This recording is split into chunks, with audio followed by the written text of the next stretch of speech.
बच्चों, जैसा कि आप जानते हैं राखी आने वाली है, तो मैं आज आपको अपनी राखी के ऊपर लिखी हुई एक कहानी सुना रही हूँ। कहानी का नाम है राखी और चश्मे वाली पतंग। ये कहानी मेरी किताब सूरज की सर्दी में भी है। आप इसको यहाँ पढ़ सकते हैं। कितनी दूर तक जाती है ये पतंग? 8 साल का भोला आसमान की ओर देखते हुए अपनी आंखें चुंधियाता हुआ बोला, बहुत दूर, इतनी दूर कि अपने गांव के साथ साथ अगल बगल के गांव वाले भी देख लेते होंगे। उसका दोस्त गोलू बोला, तो फिर क्या मेरी दीदी भी देख लेगी? भोला ने पतंग से नजरें हटाकर गोलू की ओर देखा। अचानक पूछे गए सवाल से गोलू हड़बड़ा उठा और बोला, हाँ हाँ, क्यों नहीं। जब पूरा गांव देख लेगा, अगल बगल के गांव देख लेंगे, तो तेरी दीदी भी देख लेगी। पता है, पूरे 2 साल हो गए हैं उसकी शादी को, तब से एक बार भी आज तक नहीं आ पाई। भोला दुखी होते हुए बोला। तो तू क्यों नहीं चला जाता है? गोलू ने फिर से पतंग को देखते हुए कहा, जो अब आसमान में बहुत दूर एक लाल पतंग के बगल में उड़ रही थी। बाबूजी को इस समय खेत में बहुत काम रहता है और फिर मैं तो इतना छोटा हूँ, अकेले नहीं जा सकता।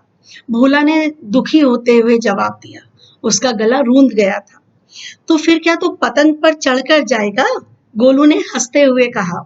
नहीं, मैं पतंग पर लिखकर दीदी को भेज दूंगा और इस साल वो राखी पर जरूर आ जाएंगी। गोलू ने पूछा, ऐसा तू क्या लिखेगा? तो भोला ने कहा, मैं लिख दूंगा कि दीदी, तुम 2 साल से घर नहीं आई हो, इसलिए घर पर आ जाओ। हाँ, ये सही है, पर चल उसके लिए पहले एक पतंग भी तो होनी चाहिए। हम लोग चलकर बाजार से एक अच्छी सी पतंग खरीद लेते हैं, गोलू ने कहा। नीला रंग दीदी को बहुत पसंद है, उसी रंग की पतंग लाएंगे। भोला अपने पैरों की मिट्टी झाड़ते हुए बोला। गोलू बोला, पैसे हैं तेरे पास? अरे, ये तो सोचा ही नहीं।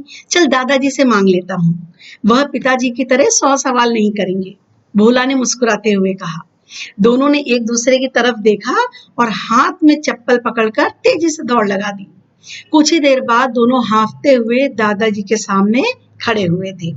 दोनों की सांस इतनी तेज तेज चल रही थी कि बेचारे बहुत देर तक कुछ बोल ही नहीं पा रहे थे।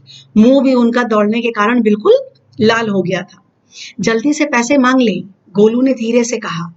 मैं सोच रहा हूँ कि दादाजी का चश्मा भी ले लूं, भोला बोला। तू चश्मे का क्या करेगा? तुझे तो सब कुछ ठीक से दिखाई देता है, गोलू ने आश्चर्य से कहा। अरे, दादाजी बता रहे थे कि चश्मा लगाने के बाद उन्हें आसमान के नन्हे नन्हे तारे भी बिल्कुल साफ नजर आते हैं। अगर हम ये चश्मा पतंग पर चिपका देंगे तो पतंग मेरी दीदी भी देख लेंगी और उन्हें मेरा संदेश दे देगी। तू बहुत समझदार है भोला, पता नहीं पढ़ाई में तेरे अच्छे नंबर क्यों नहीं आते हैं, गोलू ने फुसफुसाया। अगर बात खत्म हो गई हो तो काम भी बता दो, दादाजी चश्मा उतारते हुए बोले, जो इतनी देर से उनकी खुसुर फुसुर सुन रहे थे। पतंग खरीदने के लिए पैसे चाहिए, भोला ने दादाजी की चश्मे की ओर ताकते हुए कहा। अरे वाह, अपने दोस्त के साथ मिलकर पतंग उड़ाओगे? कहते हुए दादाजी ने कुर्ते की जेब से 20 रुपए निकालकर भोला को दे दिए और घर के अंदर चले गए। गोलू ने लपक कर चश्मा उठा लिया और बोला, जल्दी चल, वरना दादाजी पूरे गांव में दौड़ा दौड़ा कर मारेंगे। फिर क्या था, पलक झपकते ही दोनों वहां से 9 2 11 हो गए। कई गले मोहल्ले पार करते हुए दोनों करीम चाचा की दुकान पर जा पहुंचे। उनकी दुकान पर ढेर सारी पतंगे करीने से सजी हुई थी। किसी पतंग के ऊपर चांद सितारे बने हुए थे, तो किसी के ऊपर रंग बिरंगी चिड़िया उड़ रही थी।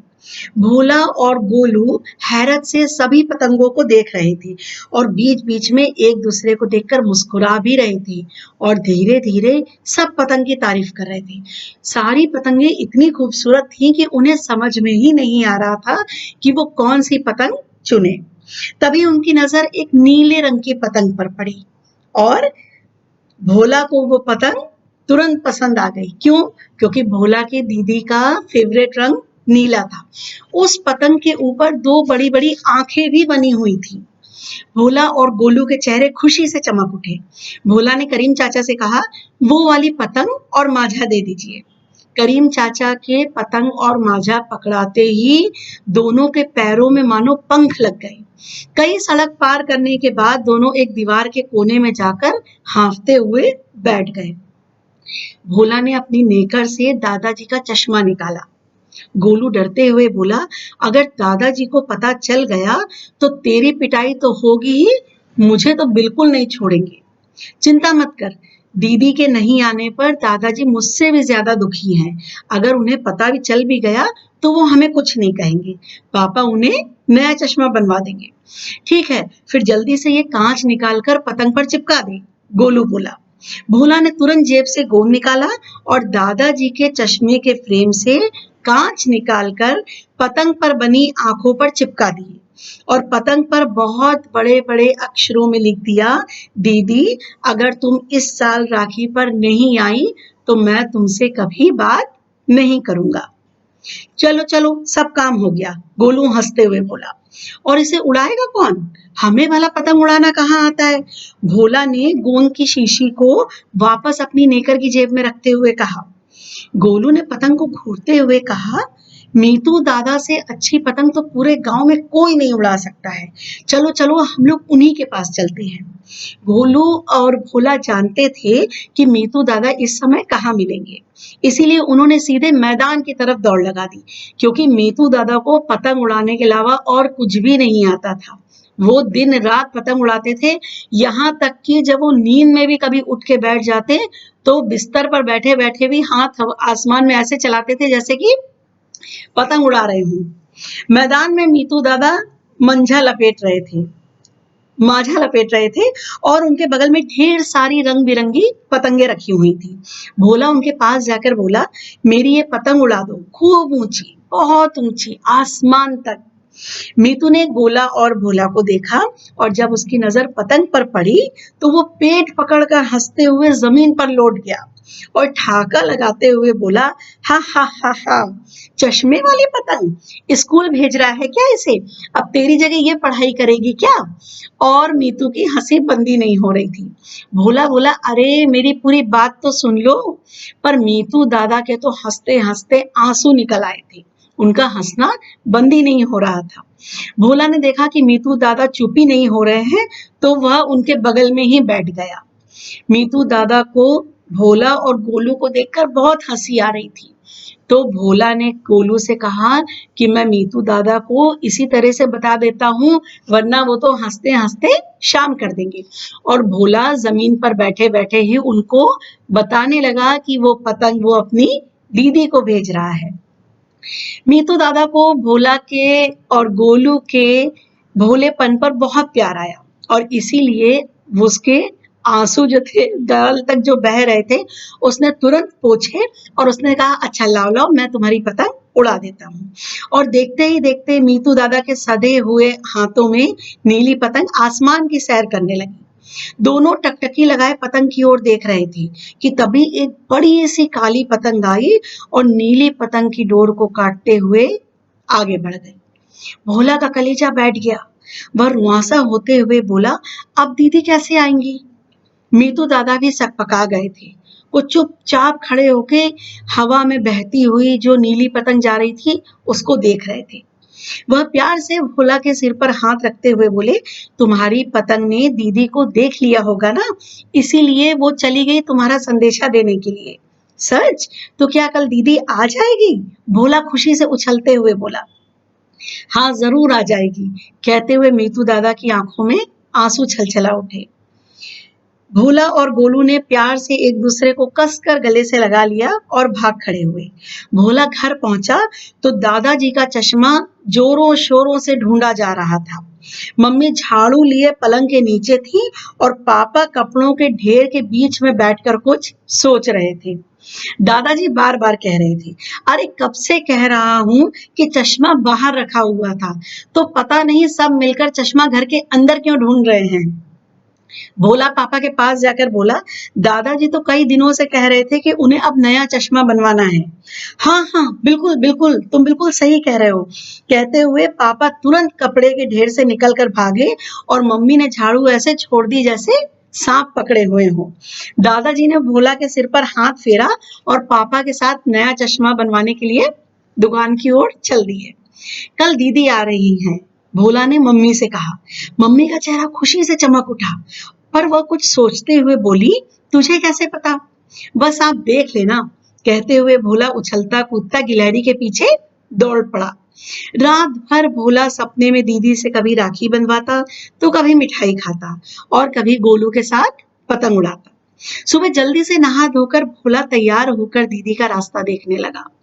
देखते ही देखते दोपहर हो गई।